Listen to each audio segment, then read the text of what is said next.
Hello everybody, welcome to our LeadSquared webinar session. We are doing a webinar series every other week to help marketers like you and like a lot of other people like you to do what they do a little better. So today we'll be discussing offbeat and emerging marketing channels that you ought to try. To do that, we have with us Rishabh Dev from MapLinks to help us out. So hi Rishabh, how are you doing? Hi Lakshmi, I'm good. How are you? I'm doing great too. It seems we have a great attendance here today. I think they're very eager to hear you speak. That's great. So even I'm just waiting to get started. I shall just make you the presenter so that we can see your screen. Sure. Guys, we have a questions panel here where you can ask your questions as and when you get them. We'll be taking it up during the end of the session. If there are any pertinent questions or urgent questions, then of course we can take them up right away as well, as and when Rishabh is discussing them. And guys, you're going to love this session because I know I have taken a sneak peek at his presentation already, and it seems great. So meanwhile, while we are still waiting for Rishabh to get set up, I want to tell you one thing.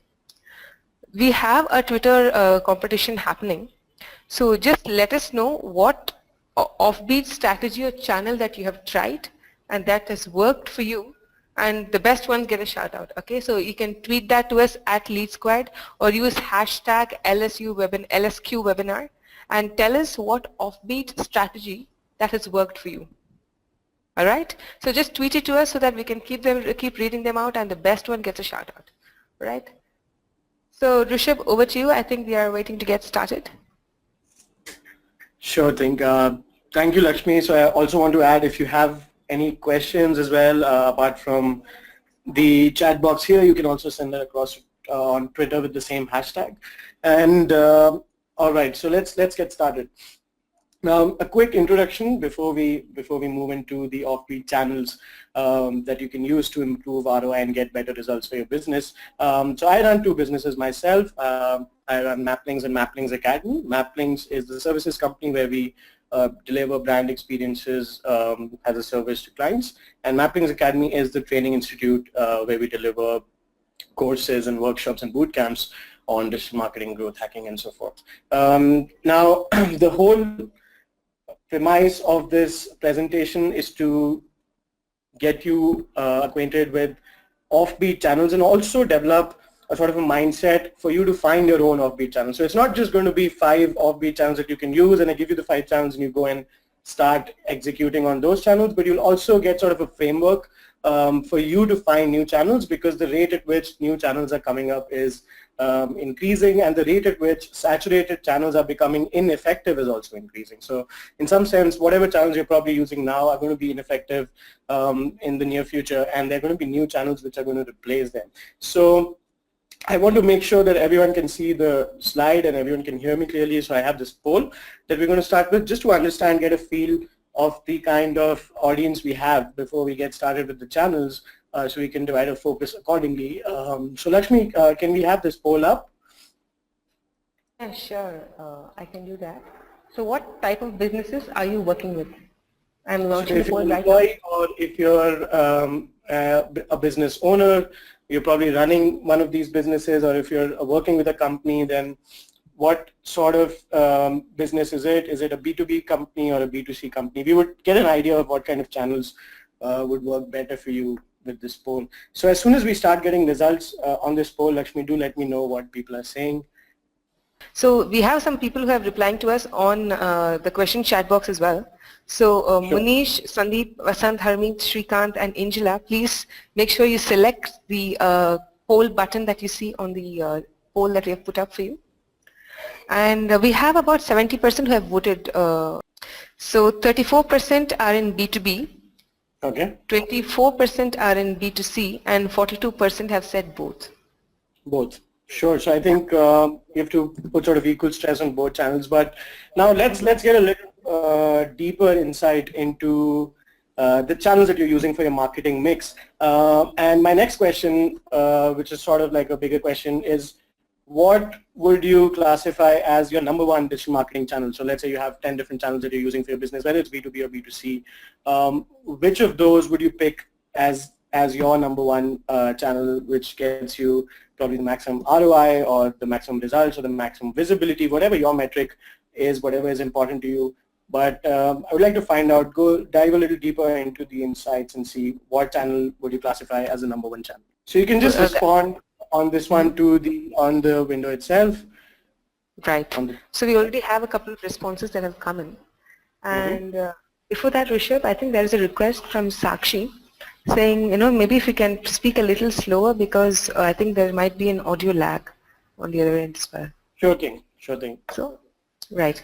So we have answers. So Shailaja says email has worked for her. And there is Facebook and Instagram for Shreyas. And then there's LinkedIn for Karthik, SEO for Vasant, PPC for Priyanka, and Facebook and LinkedIn again. For a lot of people, it's email.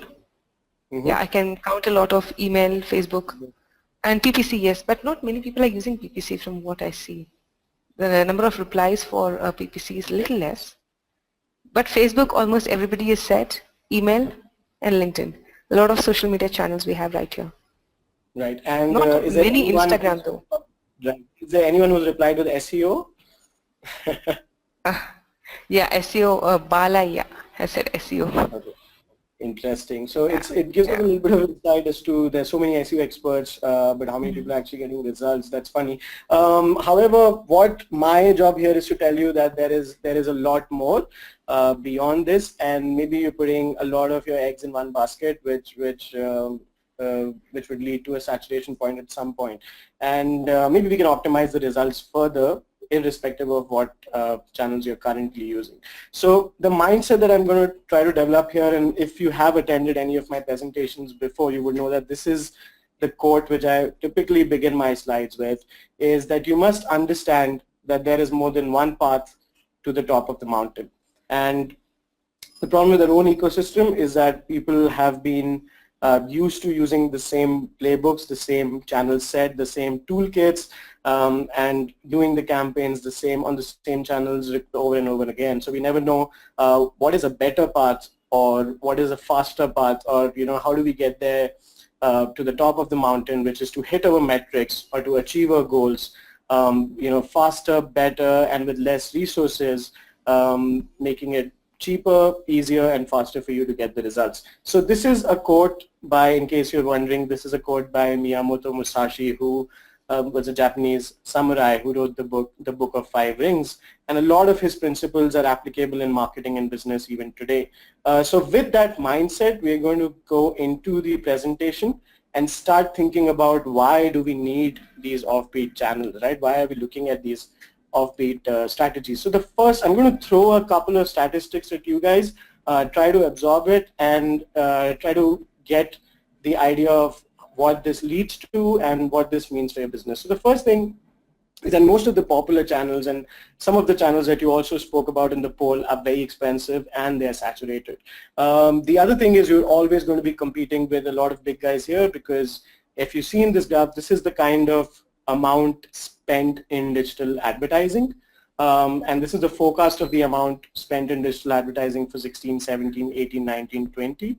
If you tally the actual data for 2016, the forecast comes to around 90% accuracy, which means that we can expect the same sort of a percentage or the same sort of a percentage increase of the spend for the next 4 years.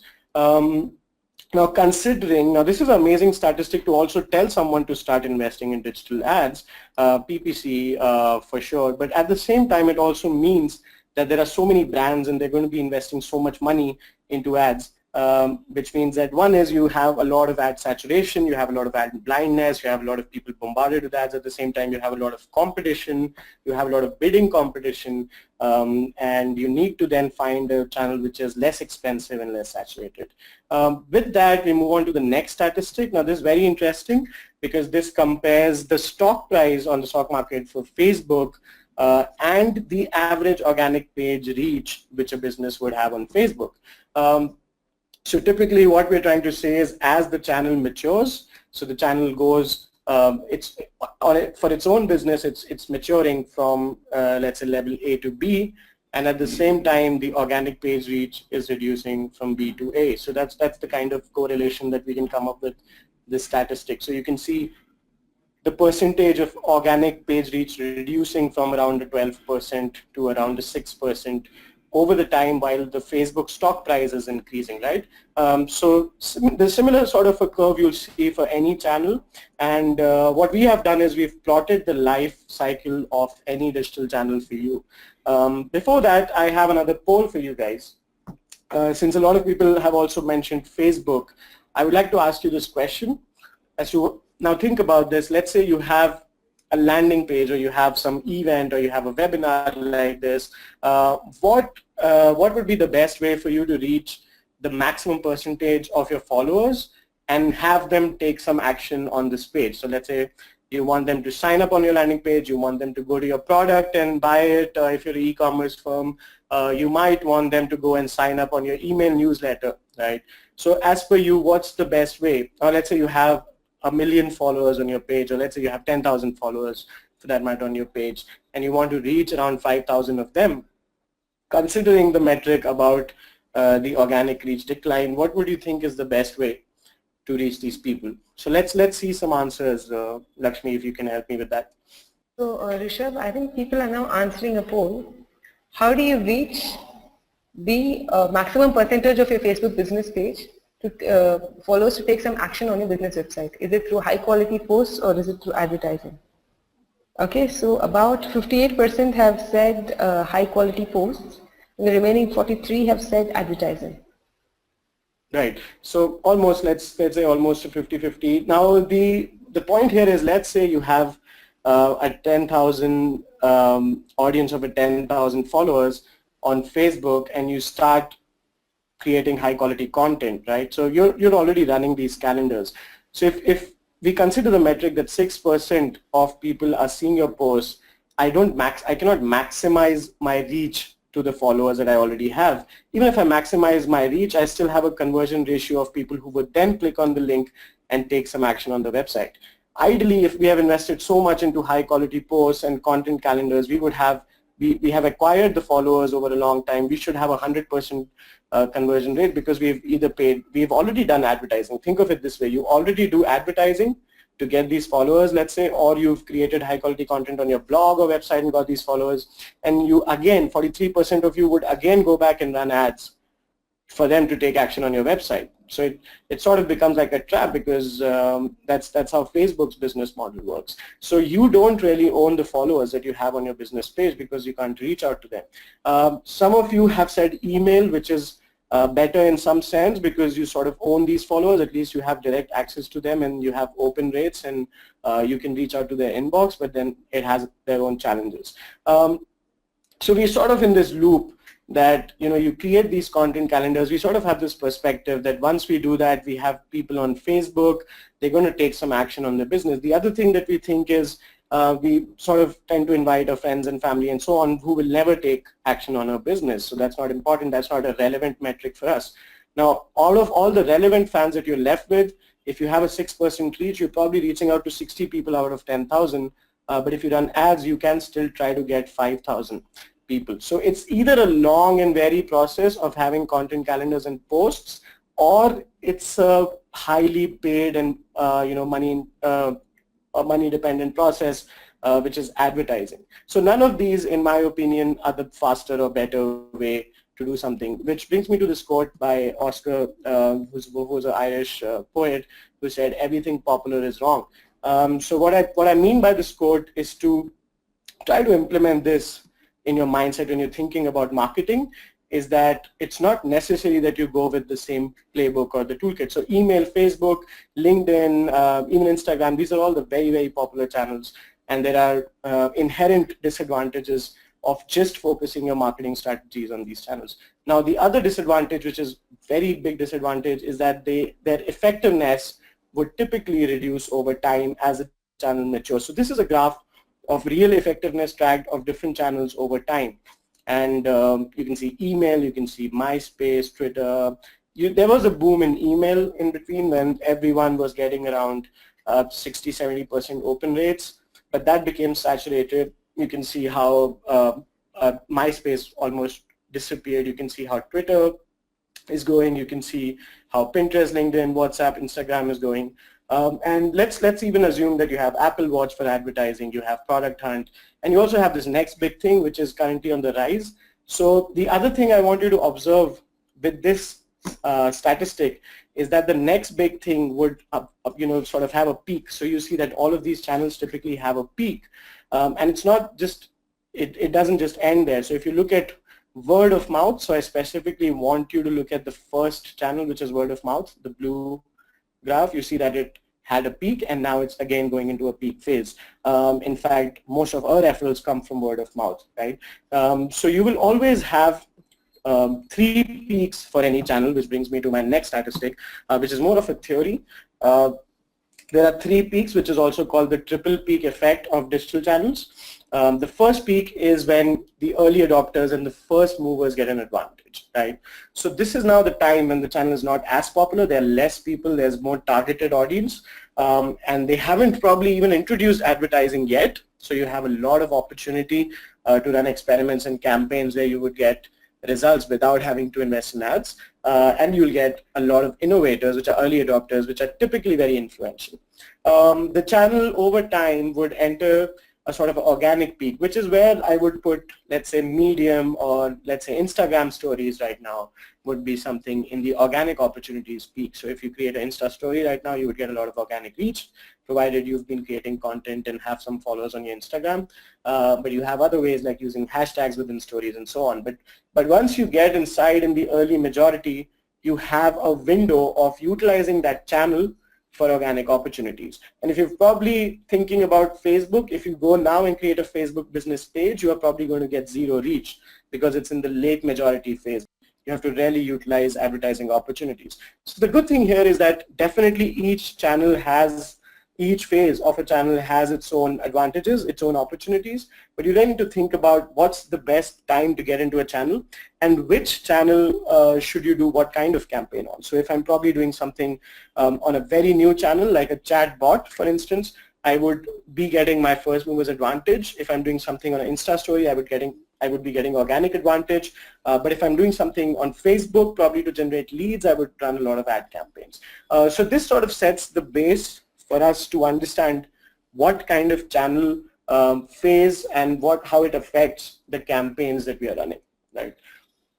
Also, since new channels are always cheaper, for instance, if you go on a channel which has been launched sort of 6 months back, their ad budgets would be less, and you can go and start investing in ads, and your return on ad spend or your ROI would be much better than you spend ads on Facebook, Google, and so on.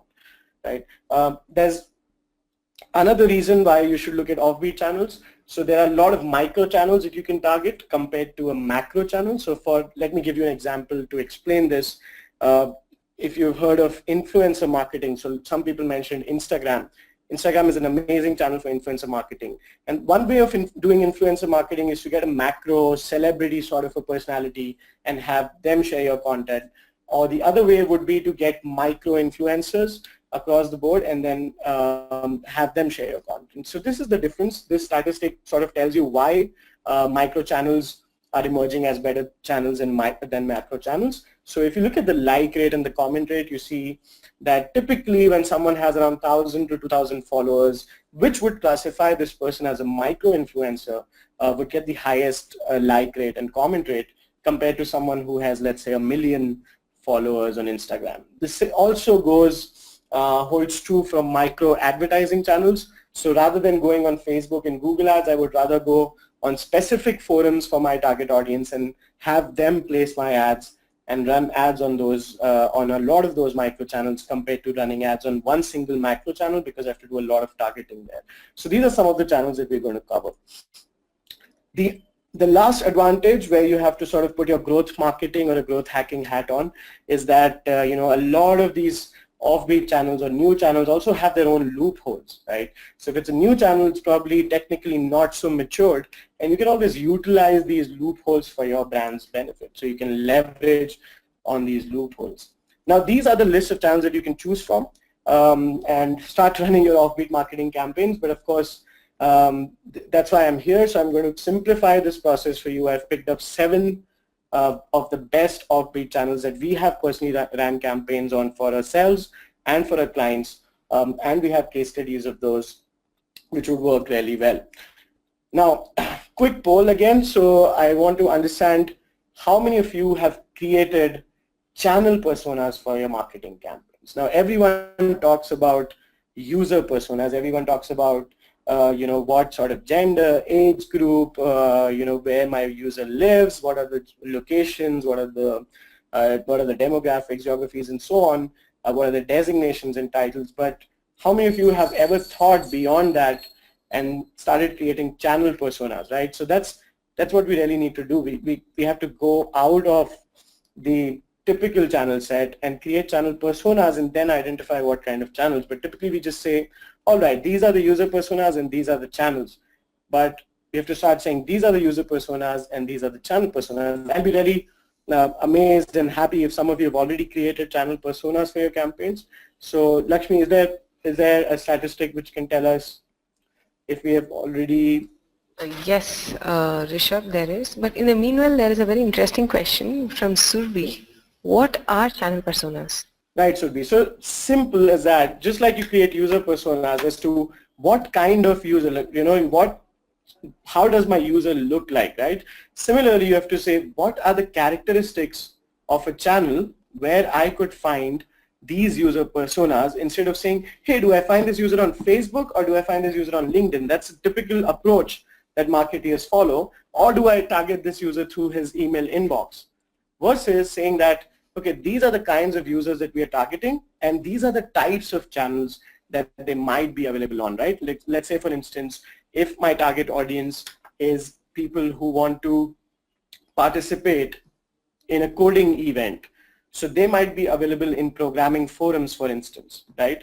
If I want to target people who are for my staffing companies to build my resume database, those are the kinds of people who might be available on job sites, right? So those are the channel personas as to what kind of channel are we targeting. Is it a job site? Is it a forum? Is it what kind of users or what kind of traffic do they get in a month? Which locations do they have most users from? So let's say for instance, Airbnb used Craigslist as a channel for their campaigns, right? Now Craigslist, they didn't use Facebook. They could have gone and run Facebook ads or Google ads or whatever it was. Maybe it was billboards at that time, but they chose Craigslist as a channel because their channel persona was a forum which also lets you post inquiries about property, right? So it's a real estate forum. And they chose that channel. So only when you create channel personas can you think outside your current channels that you're using. So does that answer your question? So yes, that answered Sylvie's question. And Rishabh, I'm back with a statistic for you. So it's a very clear divide. About 70% people have already voted. They have said that 79% have said that no, they have not created a channel persona for the campaigns. And only 21% have said yes, that they've created a marketing channel persona for the marketing campaign. So right. Then, I mean, it's very, very clear.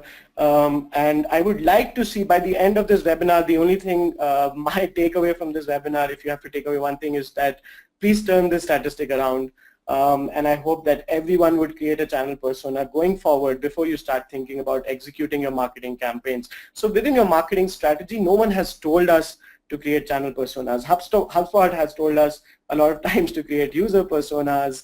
A lot of inbound marketing gurus have told us to create user personas, but no one talks about channel personas. So here at LeadSquared, the message that we want to give out is that please go back, think about your channel personas before you think about your traditional playbook, because for me, even Facebook or email or SEO is all traditional playbook because it's not, even though it's not offline, when you think digital, you think that you're outside of traditional. But honestly, this is traditional because it's going to be expensive, it's going to be saturated because you're not thinking about the channel personas. So that's the first thing that I want to tell you, and that's the main key takeaway from this webinar, is to create channel personas where you decide, okay, these are the types of channels. Now, typically how you would think about a campaign is you would be like, all right, these are the ideas, this is my goal, this is what the senior management wants, these are the metrics, let's say, which I want to improve, and I'm going to do this on Facebook, LinkedIn, Gmail, Google+, whatever, email marketing, MailChimp, all of that stuff. instead, please think like this. So make your goals and then start thinking about the user personas. Once that's done, then see what are the channel personas which I can target based on these user personas, right? So then automatically you'll start coming up with all these offbeat and emerging channels. No one has to tell you honestly that, these are the 7 channels, but there could be 70 channels or 700 channels which might be more applicable for you. So we can't define 700 channels, but we can define channel personas which will help us then identify the offbeat channels that we should focus on, right? Now, how do you identify that this is a top offbeat channel? Now that you have this channel persona, one of the characteristics of all the channel personas would be that these channels would help you get results better, which is more relevant, more genuine, and higher ROI results in lesser time, lesser resources, lesser budgets, right? That's what we are aiming for in this presentation. Now I'm going to start with the first channel. Before that, if you have any questions on channel personas further, you can obviously use the hashtag and tweet to us, and we're going to respond to you individually as well. But the first channel we're going to get into that now is micro-influencer marketing. In 2017, Question by Priyanka. What all parameters do you need to consider while creating a channel persona? Right. So by the end of this presentation, I have a framework for you to create a channel persona. So I have a list of 10 questions that you should ask yourself while you're creating these personas. So I would like to go through these channels and then give you that framework. I'll give you a list of those questions. So similar to a template that you would use to a user persona, we've also created a template for creating channel personas. And we found this to be a revolutionary concept because almost every campaign, almost every marketing campaign that we executed with a channel persona got us a much better ROI compared to all the marketing campaigns we did just with a user persona. So everyone should do that. I'll share that framework as well as the 9 questions with you that you should ask to identify channel personas, right? So can we get into the first channel, Lakshmi, or do we have any other questions that we need to take up at this point? Not right now. I think we can wait for your template to get a couple of questions or address them. Sure. So the first thing is about micro-influencer marketing, and you notice the hashtag think small. And a lot of times when you talk about influencer marketing, you think that it's going to be a celebrity or a cricketer or an athlete or a film star who's going to promote your content, or maybe a business leader if you're a B2B company. But think about this. Let's say you're planning to get a bike and you have a celebrity, let's say John Abraham, who says this is the best bike. And then you have 3 biker friends who tell you, hey man, this is the best bike, So what usually happens is that if all of your friends are saying, this is the best, you're immediately going to change your perspective, which you had before through advertising and through macro, celebrities and so on, and you're going to listen to your friends. So there's a lot of research about how user behavior changes when there's a referral from friends and family and so on. So before we actually go into how this works, let me share a case study with you. So this is by the Hawaii Department of Tourism, where they did a campaign using micro-influencers on Instagram. And if you see, they have 2.21 lakh posts created with this hashtag, which was their campaign hashtag. And essentially, this was the campaign. So they had a channel, which was not Facebook, not your mainstream Instagram, not Pinterest, but it was micro-influencers who are also travel bloggers or natives of the country.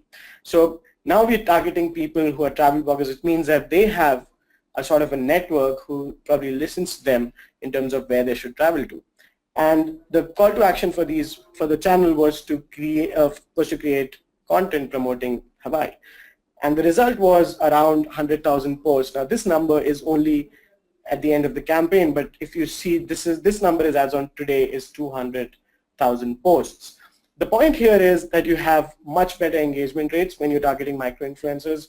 You have a very targeted audience. They're probably very cheap compared to macro-influencers. So you can, if you do some research for celebrities, they charge around $750,000 for a post if they have more than 10 million followers.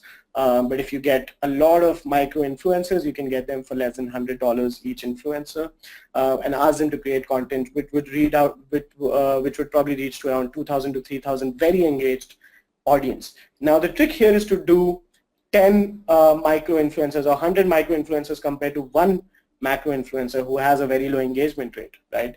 And these people are obviously more influential in their own circle of influence. So my first thing would be obviously the cutting edge stuff. If you've not invested in influencer marketing already, try that now. 85% of marketers have seen ROI from their influencer marketing campaigns as of 2016. But going one step ahead of the cutting edge, we do the offbeat, right? So after the cutting edge comes the offbeat, which is target micro influencers. And these are the reasons why. So for every channel, I have my own success formula, which I'm sharing with you in this webinar. And my success formula for micro influencer is firstly to do it on Instagram. So do it as an outreach on Instagram, even if the influencer is an influencer on YouTube, has their own blog, has their own website, has their own Facebook page. If you can get them on Instagram, you have approximately 45% response rate for an Instagram outreach direct messaging that you do. You also have to understand that the power is in getting multiple micro influencers. So if you ask 5 micro influencers to share your content, you take that content to 5 more, tell them that these micro influencers are already involved in the campaign and you should also come and get involved. So that's how you expand your reach with micro influencers and distribute your content. And then look at a performance metrics engagement instead of a flat fee. So a lot of brands make this mistake of going out to micro influencers and paying them per post. Instead, what's better, what you should do is pay them per engagement, pay them per click if they're sharing it on their blog, pay them per referral if they are writing a review about it. So whatever the output is, make sure that you're charging them, they're billing you in performance metrics. So this is the success formula for a micro influencer marketing campaign. And when you total the amount spent to all of these micro influencers and you compare it to the amount you would spend to a macro influencer, to a single macro influencer, in fact, you can see a clear difference in the ROI. There's also a blog about this which is called The Tale of Two Influencers, where the author has done some research of micro versus macro influencers doing the same campaign targeted to micro versus macro and measuring the ROI, and they have seen around 30% increase in the ROI when they target micro influencers. So that's the first channel, guys. If there's any question, let me know, otherwise I move on to the channel, to the second channel. We have a ton of questions. Yeah, I would like to take them up after each channel, so we can take them up now before people forget, why they really asked the question in the first place. So let's take it up now. Okay, so how can you guarantee results from micro-influencers? This is a question by Karthik. Okay, so this question might have come before I spoke about the performance metrics. So the only thing that you need to take care of is obviously measure their engagement rates. Don't go by the number of followers. 1,000 to 3,000 to 4,000, 5,000 followers would be considered as micro-influencers as per me. But that's not really important. What's important is you measure what kind of engagement rates they have. Let's say, for instance, if they have 5,000 followers and if at least 200 people are liking and commenting on their post, then it makes sense for you to make sure that the followers are real. And then the other thing that you can do is obviously make sure that your engagement model is performance basis. Now, when you do a performance basis engagement model, you will shy away a couple of influencers who want a flat fee. So you can also have a mix of both. So for a lot of clients that we've worked with, what we do is we pay influencers a small flat fee for just the post, and then we pay them for the performance of the post. So when you pay based on KPIs, you obviously are ensuring that your metrics are met. Any other questions? Oh yes. So can you share any examples of micro-influencer platform for B2B industries? Sure. So if you're talking about platforms, Tap Influence is the #1 platform for influencer marketing. You have an amazing database of business leaders as well. However, most of it is based on Instagram. One of the interesting case studies I would just like to mention here is that 80% marketers for B2B focus only on LinkedIn or Twitter versus Facebook, but 60% of decision makers do research and buying decisions on Facebook, which is fun. I mean, I would have never thought of this, but if you look at the data, that's what it says. So is the formula same for B2B and B2C, both industries? Yeah, I would just change Instagram and maybe do a LinkedIn outreach, or maybe do a tool-based outreach, or maybe do a database outreach. Mm-hmm. Okay. Right. So how do you find micro-influencers for B2B? I mean, how do we target also niche micro-influencers? Right. So this is what I do typically. So we ran a campaign where we were running, so we're running this marketing campaign for a big data company. And we wanted to find out influencers who write about big data. So what we did was we went on blogs. We did a lot of research about people who blog about big data. And one of the things we did is we made an infographic in a blog about the 10 things that big data influencers have to say about the industry in 2018, right? And then we tweeted out to all these people who were the big data influencers themselves that we featured you in the top 10 influencers, right? So just think about this workflow. This was a free influencer marketing campaign for us because we didn't have to pay them anything. Instead of paying them, we were actually playing with their ego. It was sort of an ego game because these people are B2B, big data influencers. We knew how to get them to share our content. And we wrote this blog, we tweeted it to them and said, hey, we just featured you in the top 10 big data influencers. And 8 out of 10 people actually retweeted that blog. And if you think about it, these are influencers in big data. Imagine the kind of followers they have would also be decision makers who might make decisions about our business because they're dealing with big data, right? So think of it like that. Maybe if you're dealing with cloud services, you want to make a list of influencers in cloud. So what you do is step one, you go and search on Google News, people who are writing about cloud. You search guest authors on Entrepreneur, Forbes, business magazines, cloud magazines, and so on. You get a list of all these people, you find their Twitter handles, you write a blog about the top 25 cloud influencers.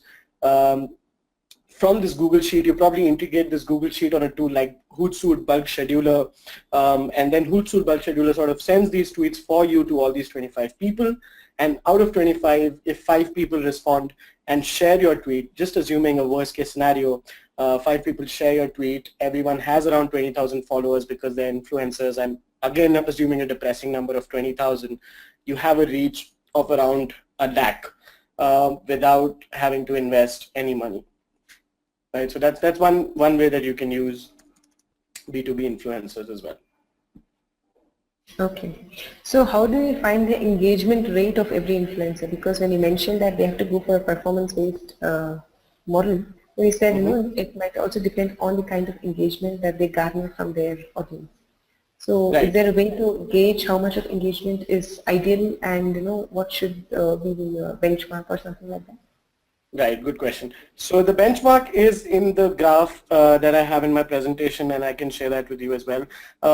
However, to find it, so the best way, you'll have to calculate that in 2 places. One is when you go on the profile and you're making a decision whether I should include this influencer in my campaign or not.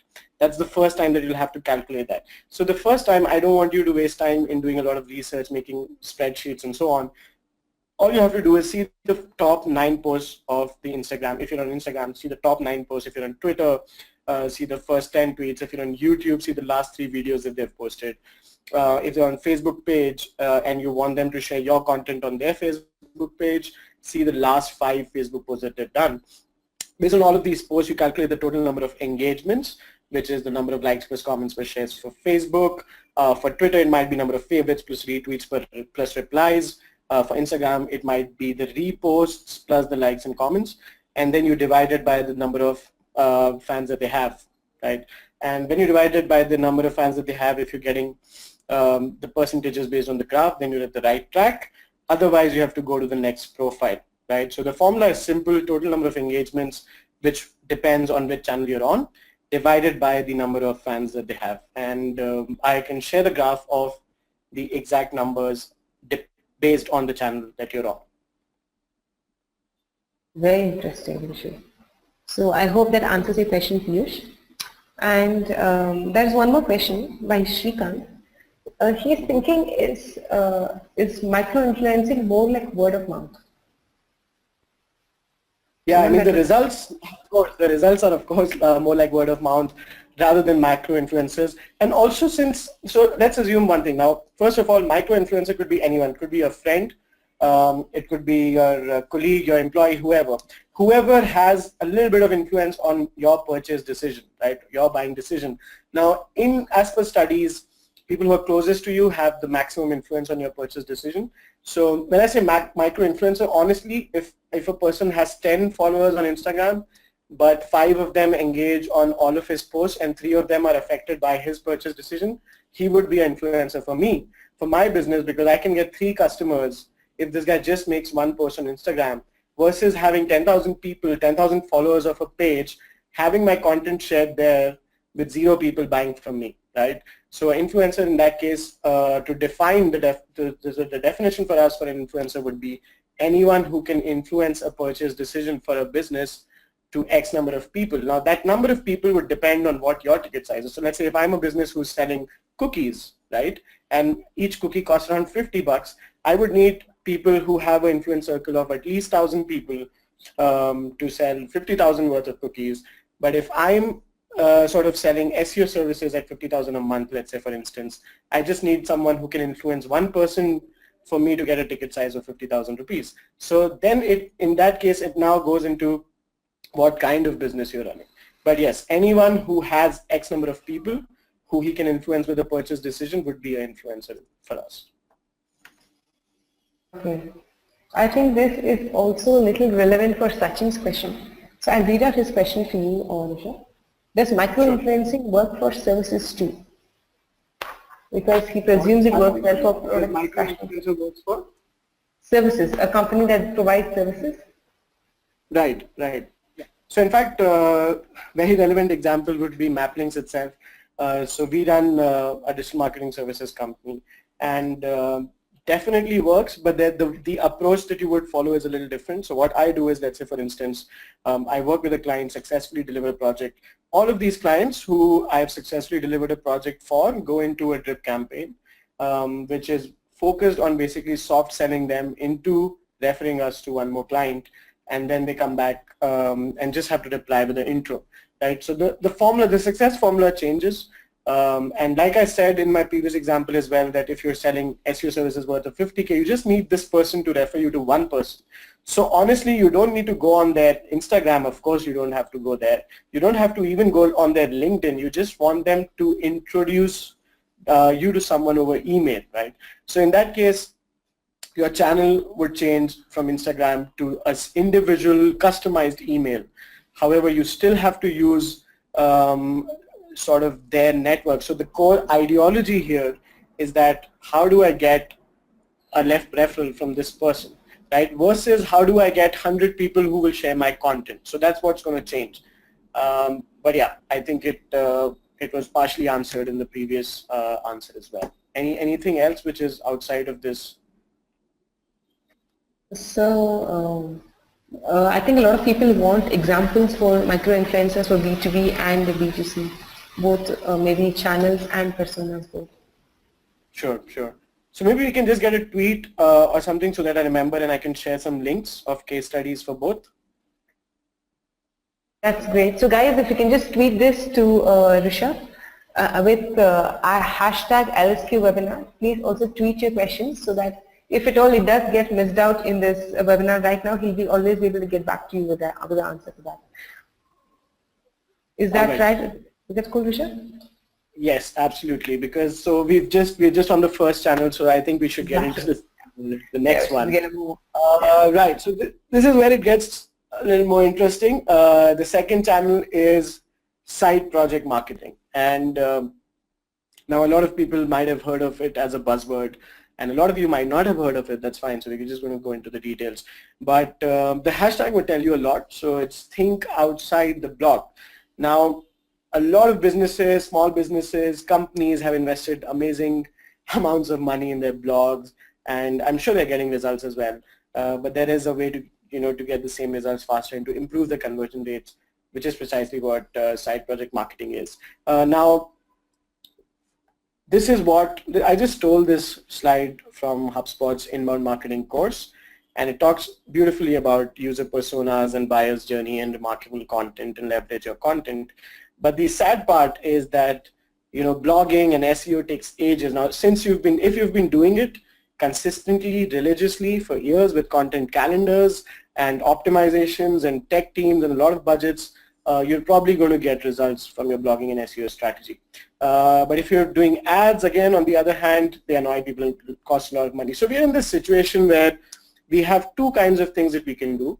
We can do a long-term. Typically, when you go to even when you think about digital marketing as a whole, you can typically divide it into organic and paid. So you typically think, okay, let me go back and create high quality content over time. Let me create 2,000 word blogs, cornerstone posts. Let me optimize it for SEO. Let me get backlinks. Let me do outreach. Let me get online PR and all of that stuff, which is a time consuming, long process with astonishingly low results. So if you look at statistics, you can see what kind of results people are getting.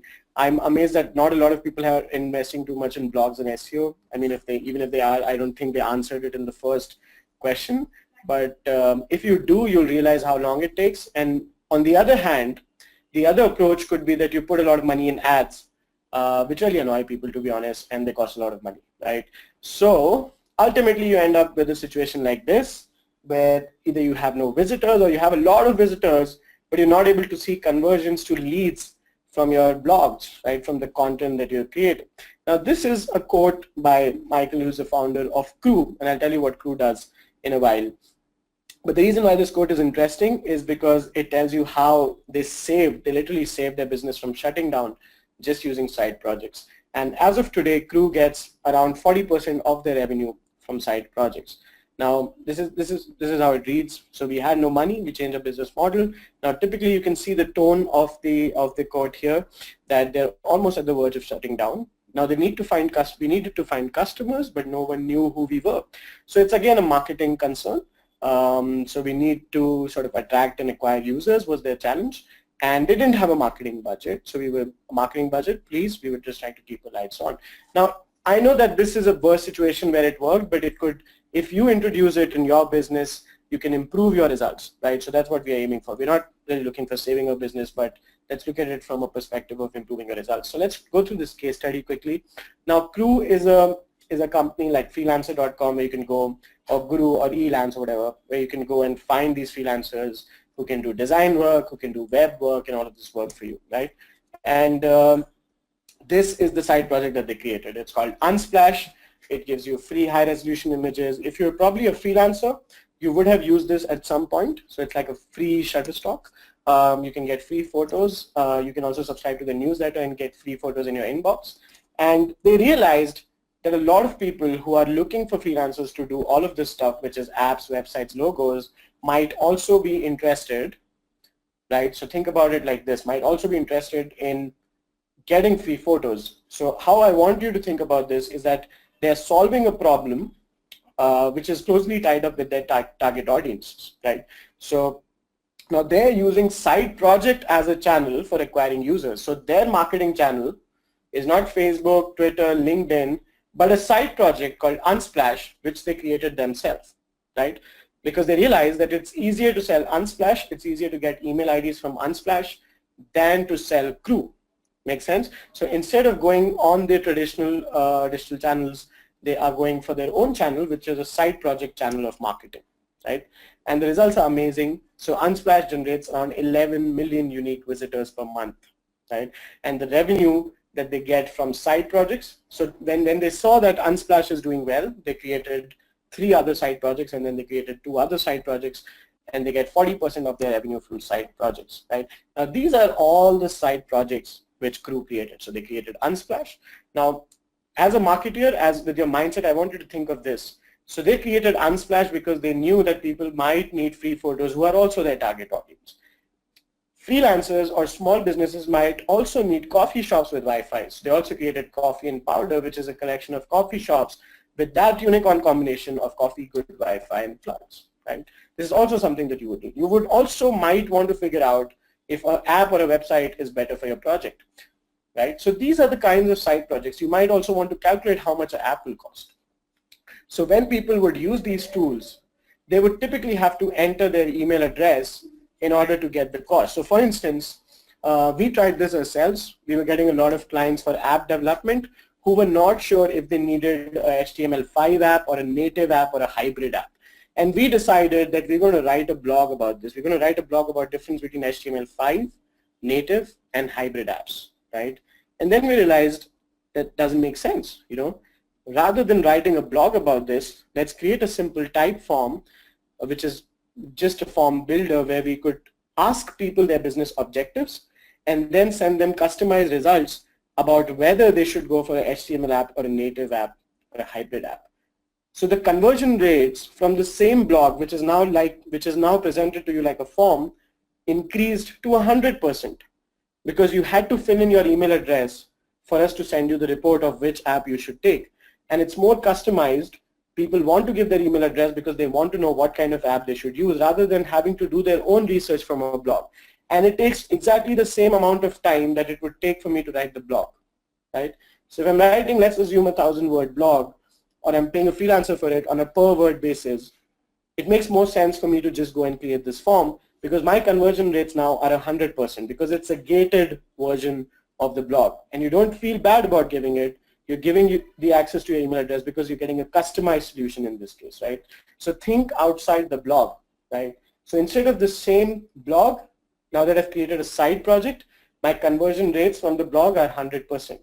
If you would write the blog in a blog format, and you have, even if you have amazing lead buttons and call to actions, all that, you would be able to improve your conversion rates, but not to 100%, right? So think outside the blog.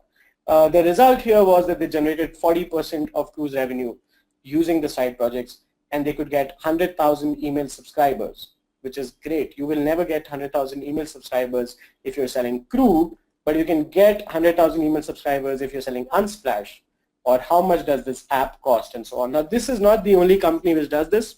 So Buffer has a side project called Pablo, which is something like Canva, where you can go and design images.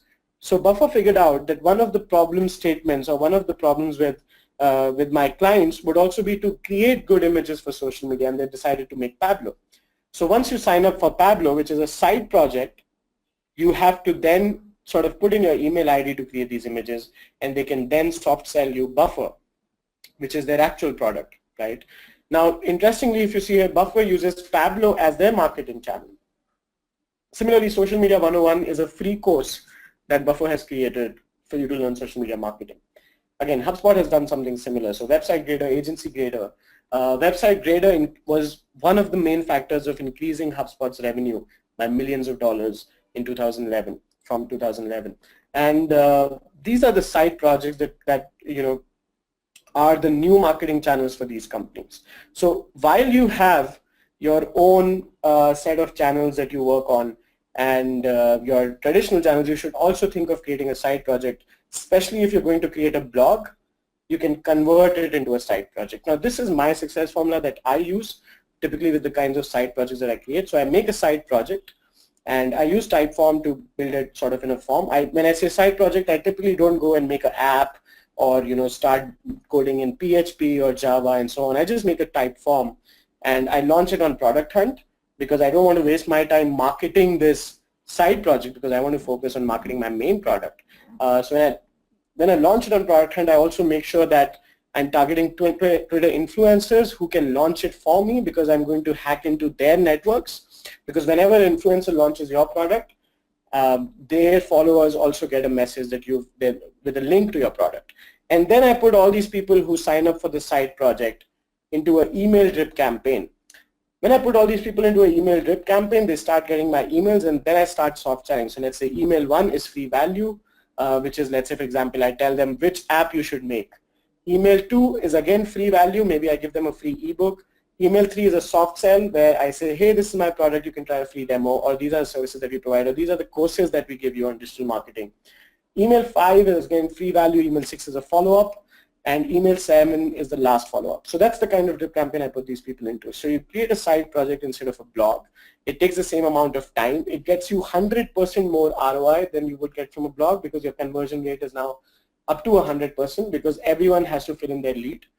And you then get a lot of email IDs which you can soft sell to your main product. So this Offbeat channel is basically creating your own side project and then getting results from that. So that's channel 2. Let's take up a few questions on this before we move on to the next channel, if we have any. Lakshmi?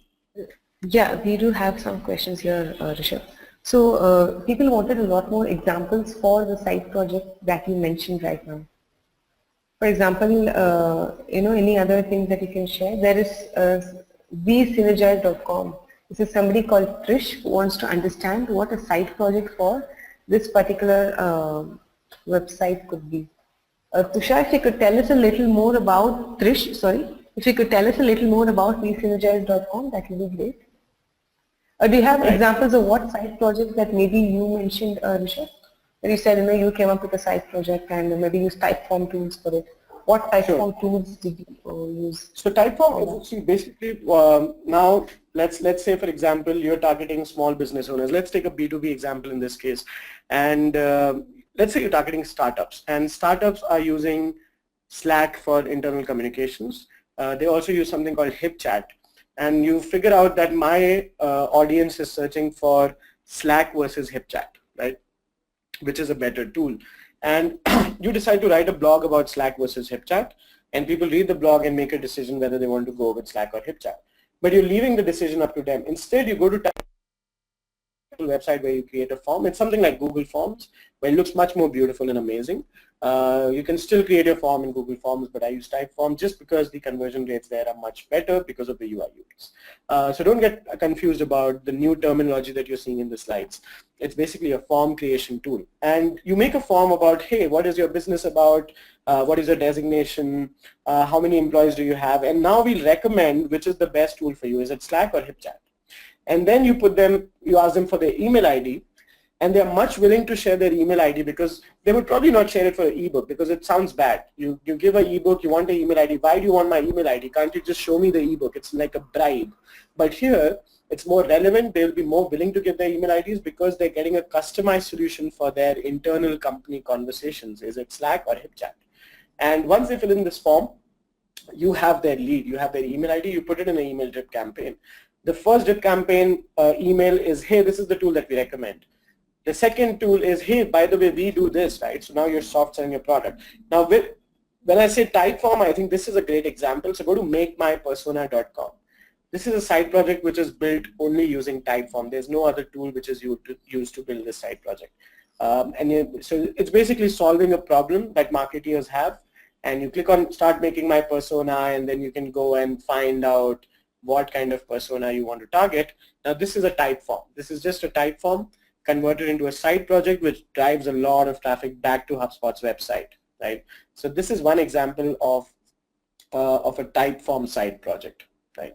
Now we had a client from Bangalore who had this big questionnaire that they used to send to clients based on an analysis of their business, and then give them a data security solution. So they were a data security company.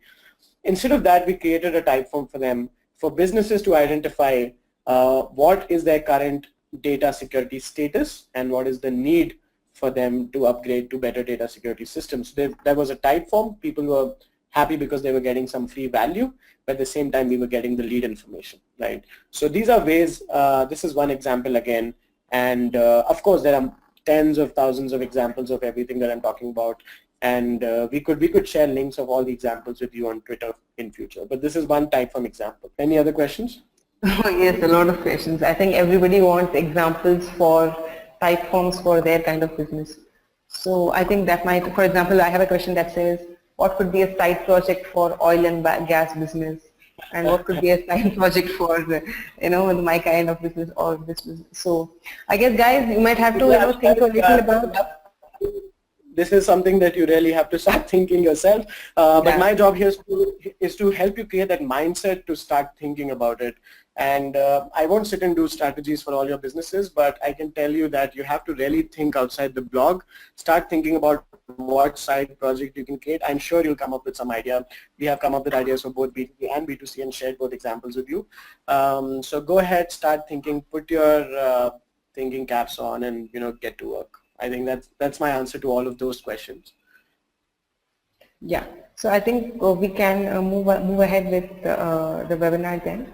Guys, so all of you who are asking examples and doubts about what we can do, what kind of ideas to come up with, I think you might want to think about the idea a little bit, and maybe you can also email Rishabh later at a particular time so that he can maybe give you more suggestions. Yeah. Sure. I would love to give more case studies. So case studies examples definitely, But ideas you can come up with your own, and you can always tell me that, hey, these are the 3 ideas, what do you think would work better? You know, that's where I think I should jump in again.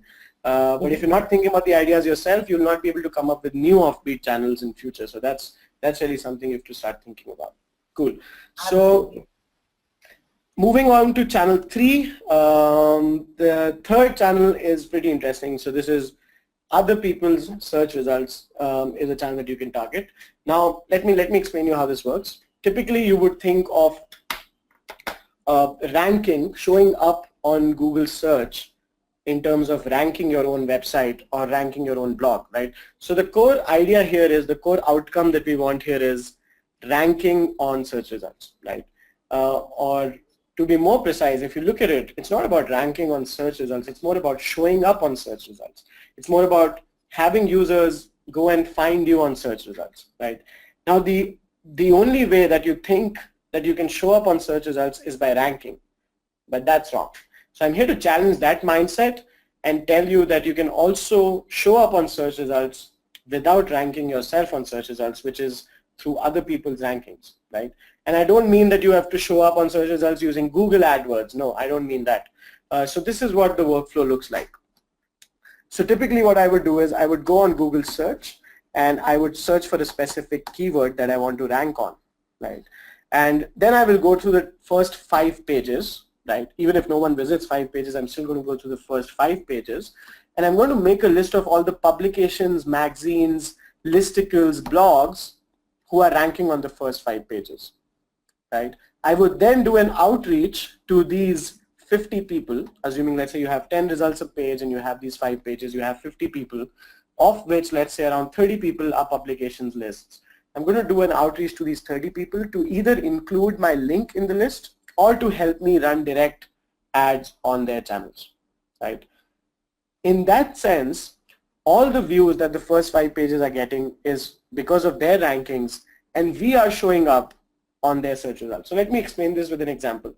This is a product which was launched on Product Hunt 2 days back. It was featured and it's trending on Product Hunt, and it's created by a growth marketeer, which is why it lets you A/B test. So the basic USP of this product is that it lets you A/B test your Tinder photos, and it also gives you actual data about which photo works the best. Now if you look at the inbuilt tool that Tinder already has, is that you can test your photos. You have 5 photos on Tinder and you can test which one is better, which one is working better, and it will automatically put the best performing image as your photo. But this tool takes one step beyond and also gives you data and metrics about which of your photos works the best. Now some of you might treat this as a useless tool, but if you actually go on Google and search for companion apps, you have 3,12,000 results, at least for my search, about companion apps for Tinder. So people are really searching for a lot of companion apps. And this is a great target audience for these people because they would love to rank for this keyword, right? But now this app has just launched 2 days back. It's very difficult for us to expect them to start ranking for these results for the keyword like companion apps for Tinder, right? Because you have 3,12,000 results that you're competing with. A lot of these results, if you see on the first page, are from 2017, 2016, 2014, 2016, 2015. And now they want to rank here. So they have the best part about this app is that they already have an advantage because they're ranking for the Apple Store, but they're not ranking for their own website. So what I would do is I would go on the first 5 results. So if you see each of the results, the first is a Reddit thread, right? The second is an app listing website. The third is a publication. The fourth is their own result. The fifth is again a listing, and the sixth is another product. So if you ignore the sixth one, you have 5 results where they can actually show up their own app within the search results, right? So what I would do is I would go on Reddit, reply with my app, I would go on App Picker, I would submit my app, I would go on Tech Times, tweet to them, hey, can you feature me on this blog? Or hey, can I run ads on this page? And then I would go on the 6th one and again submit my app and ask them to feature me or run ads on that page. So essentially now I'm ranking through these other people's rankings. So I'm showing up on the search results for the first 6 results on Google, right? So this is how you can use other people's search results to rank your own app. Now let's see it for a business. So let's say if you're a staffing company in India and you're targeting people who are looking for staffing companies in India. So what I just searched for best staffing companies in India. So if you look at the results, this is the first page from my Google, for my search results. The first one is top HR companies, somehr.com. It's like a forum, a listicle. The second one is a listicle. The third one is a federation. The fourth one is a member federation again. The fifth one is a listicle. The sixth one is again an industry blog or forum. And the sixth one is a Quora question. So I have a potential of showing up on all of these search results. So if I'm a staffing company and I go to all of these search results and either run direct ads on them or have them feature my company link on the blog, I'm basically showing up on all the search results on the first page, right? So it's not so much about creating content calendars and blogs and all of that for 2 years. You can, if you've just launched a company, let's say yesterday, and you've done some good work, you can showcase your case studies, you can ask listicles, you can pay them, you can bribe them a bit to have them showcase you, you can run ads on them, you might get listicles where you can list your app. So these are all different ways where you can actually utilize other people's rankings as a channel for you to show up on search results, right? And here's the success formula, here's the success formula for that. I will do the keyword research, which is what are the keywords, of course, people are searching for, then find the top results on the first 5 pages. I would do an outreach to all the publications, listicles, forums. If it's a membership site, I would become a member and submit my link. If it's a Quora or Reddit, I would go and reply to the questions. So Quora or Reddit are obviously amazing offbeat channels that you should target. I haven't included them in this list because they're not very offbeat for me, but other people's search rankings is definitely offbeat. So, and then you can also contribute content for free. If you don't want to invest in ads, you can probably submit a blog, and that blog can be linked to one of these articles. So let's say, for instance, you can submit a blog about your app and ask techtimes.com to link it to this blog, which is already ranking on the third result, right? And or you can run direct ads. And obviously micro ads is another offbeat channel, which is much better than running ads through Google or Facebook. So this would be my success formula for channel number 3, which is other people's search rankings. Any questions on this one? Oh yes, Rishabh, we have a lot of questions. So there is still a little doubt about whether how can you approach these websites? Don't they charge you for publishing with them? Right. Now, okay, great question. So the amount that they would charge you, please compare that with the amount you would invest to rank on the first result on Google as a first thing. Secondly, if you're contributing content, they don't charge you anything. None of these big publications will charge you for becoming a guest author and having a link back from them. Thirdly, direct ads, you would only be paying for the number of clicks that you would get. Now, you for sure know that these clicks are very, very targeted. These clicks are amazingly targeted because people have searched for a keyword, they've ranked, they've sort of gone on this page and now are clicking on your app, which is much better than targeting in the dark or going for very narrow target, even for going for very narrow targeting on Google, on Facebook. This is much better because your targeting is already done. You know that this post is getting people who might be already interested in your business or service. So those are 2 things that I would like to say to that. So I think we are 4:15. We are well over the 4 o'clock stop that we have for the session. So guys, please do keep asking us your questions. Don't worry, we will get back to you on them even a little later. Maybe not during the session, maybe later. But we'll definitely circulate a presentation as well. So Rishabh, I think people want to get in touch with you as well. Is that cool? Sure. So do you want me to quickly go through the other channels, or do you want me to skip exactly. No, not at all. Please, let's proceed with the session. And if we have any questions, I think they might contact you, or you can always tweet us those questions. Absolutely. Yeah? Absolutely. Yeah. Right. So, all right. No, I'm sure this is a lot of information, but it's interesting. I'm sure you guys like it, but also it's very useful. So, start applying it, start implementing it, and then you'll see what kind of results you're getting. So the other one is other people's newsletters.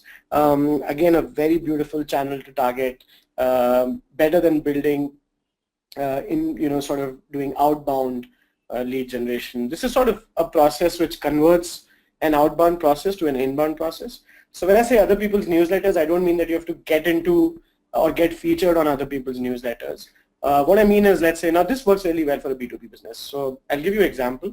And I was working with a client from a specific industry with a specific focus a specific target audience, and we did amazing campaigns for them. And it was a 1-year engagement, post which they were expanding beyond the country, they were going international, and they hired their own marketing teams and a lot of stuff. And finally, we were left with this 1-year engagement, and we had great case studies to show.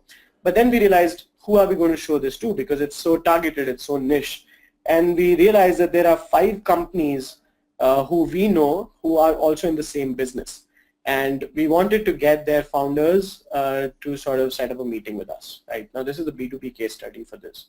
And one of the things we tried is tweeting to them, trying to find them on LinkedIn and sending them emails and trying to guess their email IDs using cold email tools and stuff like that. And none of them worked. We could get 0 out of these 5 people. But one of the things we knew is that back then, one of the things that all of these startups was doing was drip campaigns. Now, the way email drip campaigns work is that you usually get the email drip from the founder himself. He says, hey, I'm the founder of so-and-so company, or I've started this business, and if you have any feedback, feel free to reply to me, and so on. And you either have the marketing email ID or you have the founder's email ID. And what we did was we went and signed up on the newsletters of all of these 5 target companies that we wanted as customers. And we started engaging with their email. So we started replying to their email campaigns and their drip campaigns, and we could ultimately set up meetings with 3 out of 5 of these people.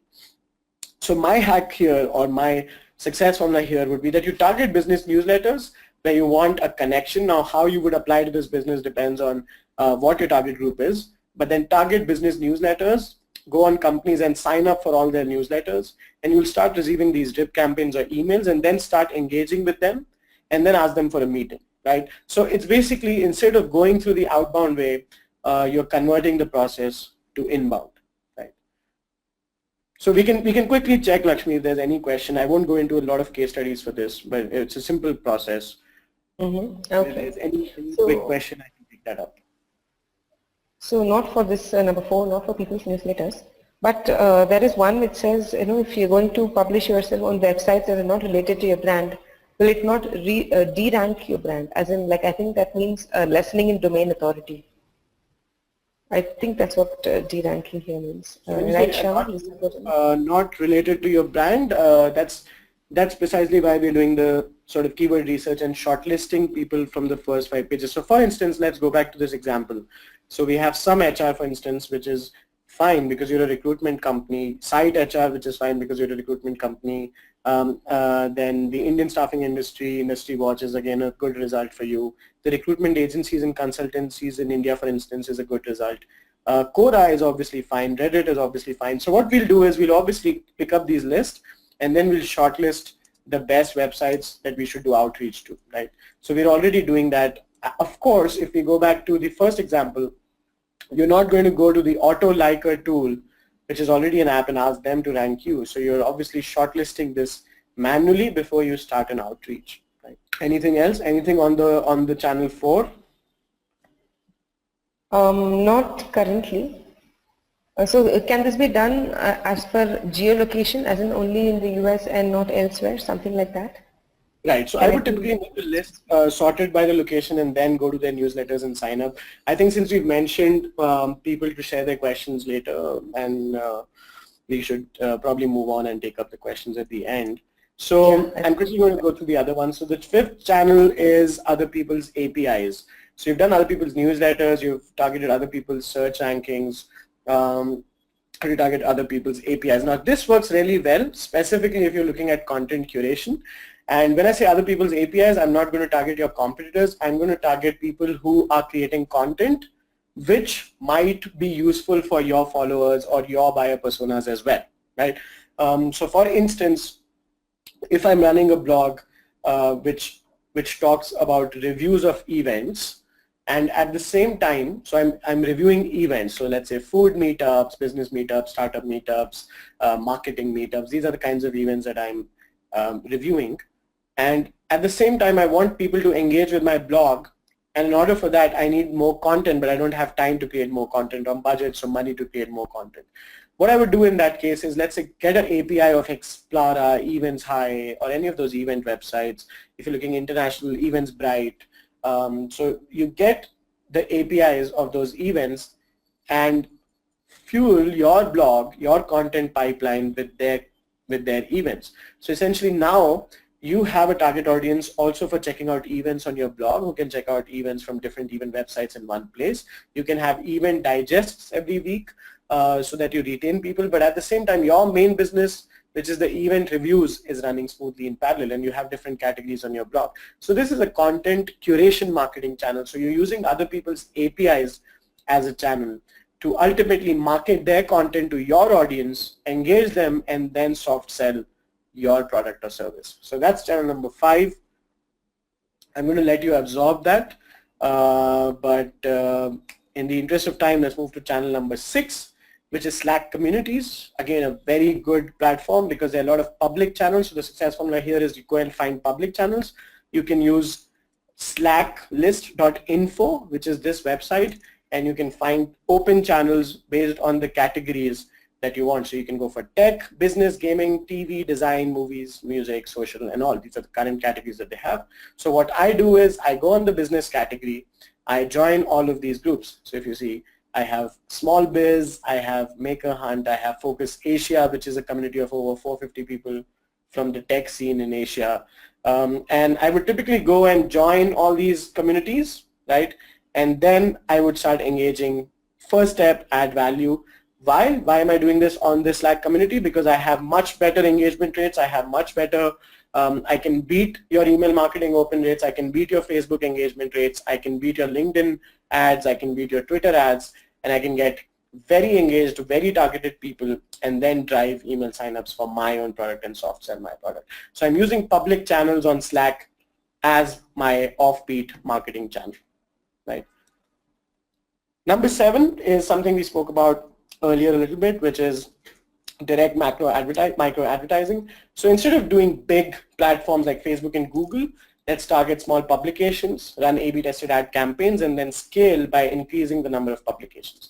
The only concern you might have in these forums and publications is how do you scale, but then you scale by multiplying the number of publications and forums that you're running direct micro ads on.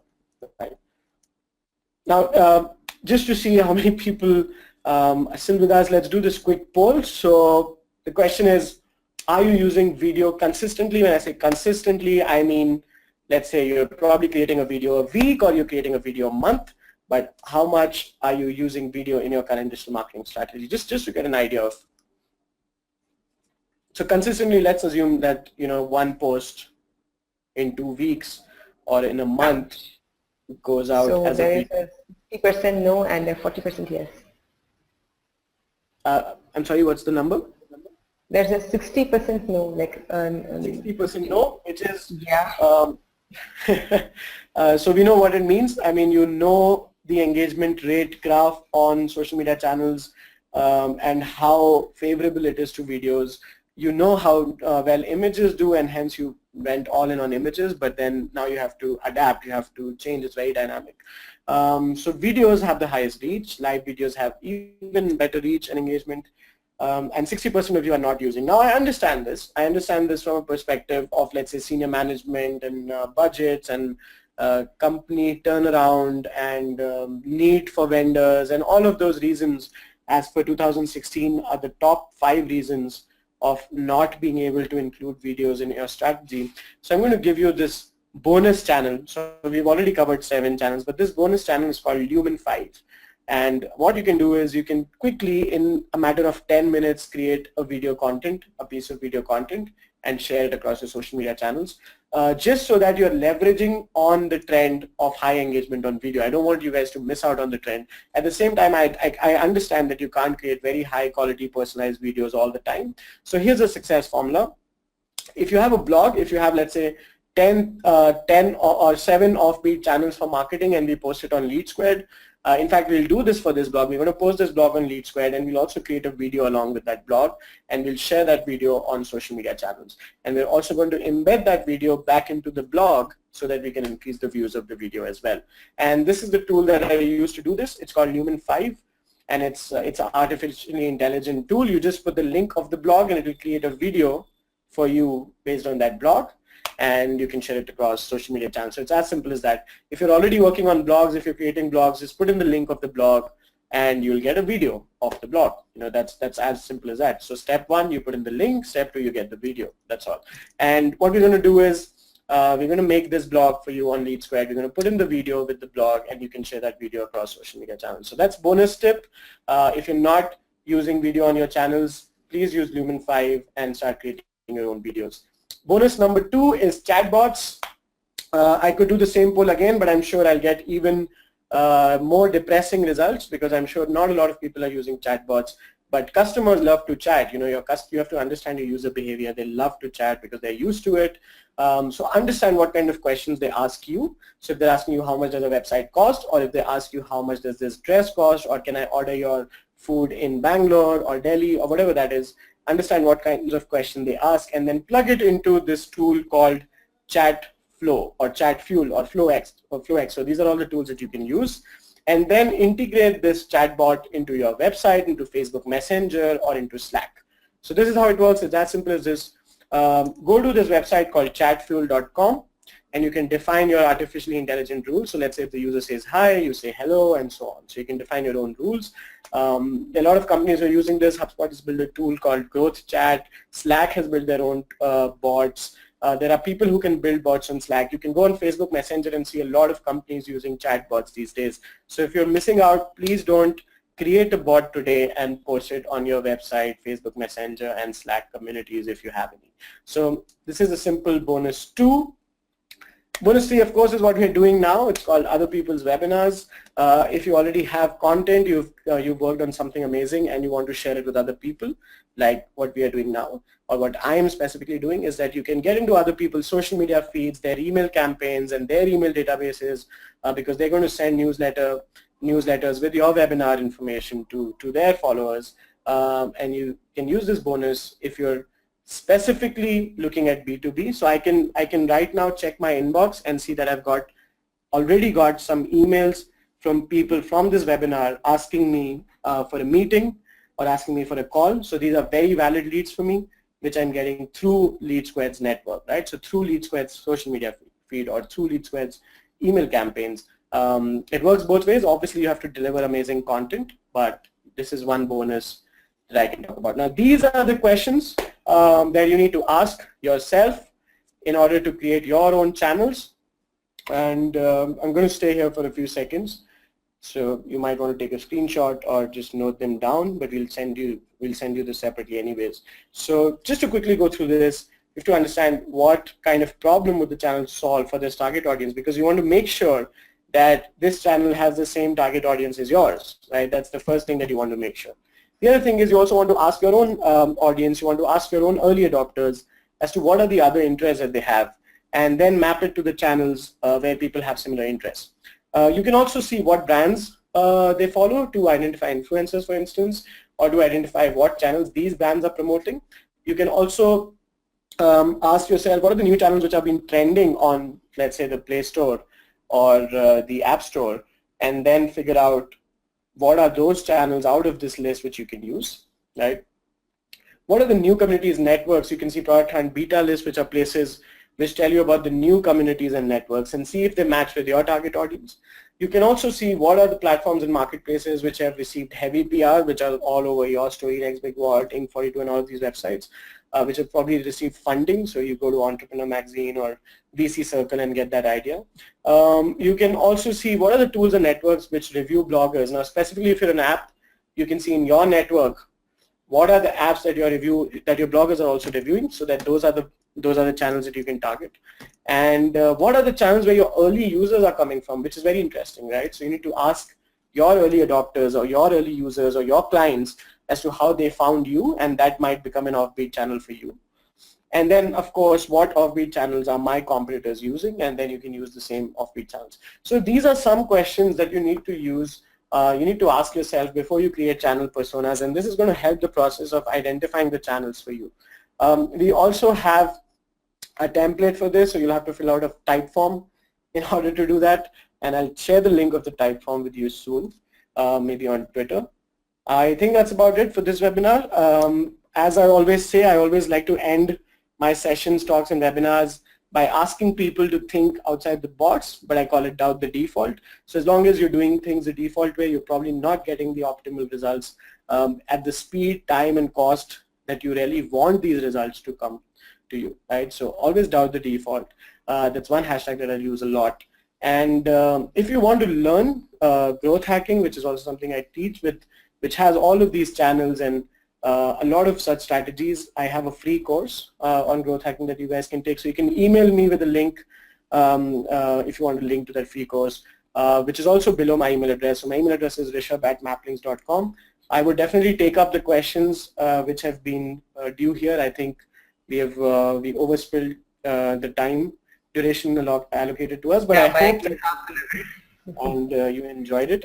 If you have any other questions, finally, you can tweet to reach Rishabh with the hashtag NSQ webinar, and I'll answer it for you. All right. Thank you for the session, Rishabh. It was extremely interesting. We had almost, 90% of attendees stayed back, even though we shot the 4 o'clock mark. So thank you so much for staying back, guys. I'm sorry we will not be able to take any questions as of now because we're already extremely short of time. But yes, Shika, we will be emailing you the presentation and the recording of the session and everybody there. So if you have any questions, follow-up questions, or questions that you want answers to, like Shreya, I'm so sorry, you might have to either email me or Rishabh about it. All right. So thank you, Rishabh, for coming over. We had a great session with you, and we hope to see you again here soon. Sure. Thank you. Thank you guys for having me. Thank you, Lakshmi. Thank you guys for participating in the session and making it a huge success that it is. We overshot the mark because we were such an interactive and engaging audience. Thanks a lot, and bye-bye. Bye-bye. Thank you.